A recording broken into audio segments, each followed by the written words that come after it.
me è anche una grande gioia essere qua a presentare il libro di Massimo, il suo quinto libro, sia per l'affetto e per la stima che mi lega a lui da ormai da una ventina d'anni. E 20 anni sono passati anche più o meno dal tuo primo libro, Massimo. Questo è il quinto, il suo quinto libro. È un libro a cui sono affezionata in particolare perché con Massimo è iniziata una collaborazione, ovviamente già con il piccolo nulla avevamo iniziato, ma poi con questa, diciamo, ha avuto proprio la sua fioritura più feconda, in quanto c'è stata questa collaborazione nella scrittura e ho dato una mano a Massimo, nel senso sono stata io le sue mani, in quanto lui tutte le poesie di questa raccolta mi sono state dettate da lui e io le trascrivevo sul mio PC, ma non è stato un semplice suo dettare, io stare lì a scrivere, c'è stato anche uno scambio reciproco, quindi è stata una cosa veramente creativa e come ho scritto anche nella prefazione mi sono sentita veramente quasi una levatrice che sta lì nel momento proprio del travaglio, della nascita di una poesia. L'umano a cadere. Nell'umano a cadere sei scomparso con la velocità di un colibrì. Tu sei fuggita nell'affanno di un respiro. Sarò forse in una vecchia fotografia, personaggio sconosciuto ai più. Per questo dovrò sconoscermi e scolorarmi per evitare gli incagli e le sofferenze. Mi dondolerò sulle gambe di una sedia, accompagnato da un fiotto di luce. Ma la sedia mi tradisce, spezzandosi, e l'accompagno letterario si trasforma in una imprecazione. Dall'umano a cadere all'umano cadere. Quale banalità. Altro da me. C'è un altro da me, sempre un passo avanti, io che passo non ho. Vorrei raggiungerlo, ma lui galoppa e immerge le sue mani nella materia vivente, raggiunge vette per me lontane. C'è un altro da me che galoppa, manda in alto il fumo, come i treni del passato, avanza e sorride, il sorriso del dolore. Questo appunto. Battaglione.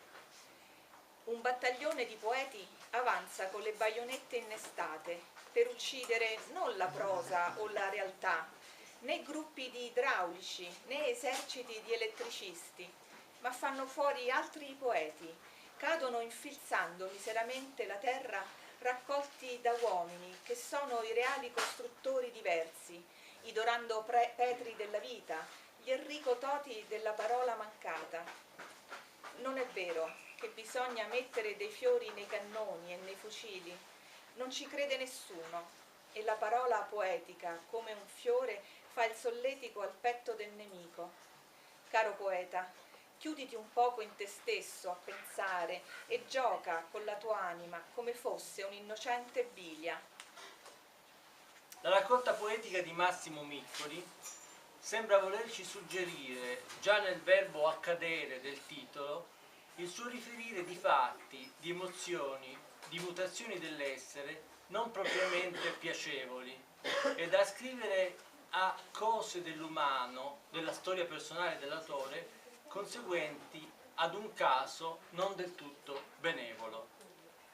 Nel susseguirsi dei versi, questa visione si delinea attraverso un'incombente amarezza, a volte lieve, velata di disincantata ironia, a volte animata da un'asprezza più cupa e rabbiosa, con un conflitto tra un sofferto approccio al dolore, in un tentativo di stoica accettazione delle ferite inferte dalla vita nel tempo, ed una larvata ribellione ad un destino difficile, spesso percepito come ingiusto, spietato, a tratti persino beffardo. Ed in questa poetica che esprime una spinosa dialettica esistenziale, intima, inevitabilmente ancora non placata, è singolare registrare che proprio lo strumento scelto dall'autore per comunicare questo dissidio, la parola poetica, sia esso stesso oggetto di sfiducia e sarcasmo. Per cui voi siete importanti ma non lo sapete. in cui c'è sempre qualcosa di basso che spinge a fare poesia, vuol dire. No, ma infatti si dice che i poeti sono dei ladri, no? che razziano dalla Succhiano realtà, il dagli sangue, altri, ma no? adesso i vampiri stanno dappertutto, però c'è proprio la voglia di stare con gli altri. E gli altri c'è un'altra poesia e un'altra raccolta, in cui gli amici sono importanti. Ma io infatti quella È un l'avevo lasciata collegamento. per ultima, da leggere per È un ultima. collegamento che sta qua, io Sì, no, sta qui. non ho più memoria. Sta qui. No, io l'avevo pure